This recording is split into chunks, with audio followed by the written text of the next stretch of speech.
I'm David from Trade Nation, and in this tutorial I'm going to show you how to place a trailing stop loss. Okay, so we have the platform open in front of us. I'm just going to shift myself up a bit and you can see that I have an open position in the US 500. Now, this already has a stop on it at 2776.33, which happens to be 40 points away from where I opened the position.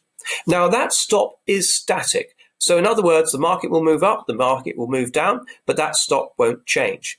Now, a trailing stop is different. A trailing stop moves in the direction of the market. So I'm looking for the market to rise up in price.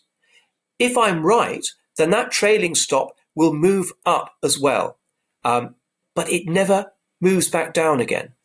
So let me give you an example. Let's go in and we're going to put on a trailing stop rather than the original stop. So we start off by clicking the amend button here.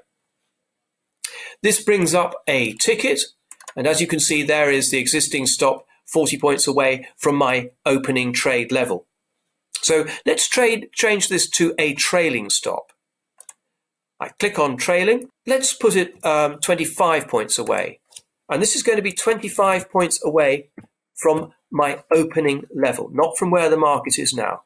As you can see, I'm slightly offside on this position, but let's put the trailing stop in there 25 points away. And then I can explain to you what will happen with it. So let's submit. We get the confirmation up. And more importantly, in our open positions, we also get notification. If you look around down to the stop now, 2791.33, which is 25 points away from my opening level, and there's a T there saying it's trailing. Now, while I am losing money, in other words, the market has been moving against me, that stop will never move lower. But if the market turns around, and once it gets past my opening price, this trailing stop will start to pick up with it. So if we get to 2826.33, for instance, this trailing stop will have moved up 10 points, will now be at 2801.33. Now, if the market turns round again and starts heading downwards, that stop will stay at 2801.33. So you can see that it's sort of locking in a profit for me. Or hopefully it's locking in less of a loss as the market moves up.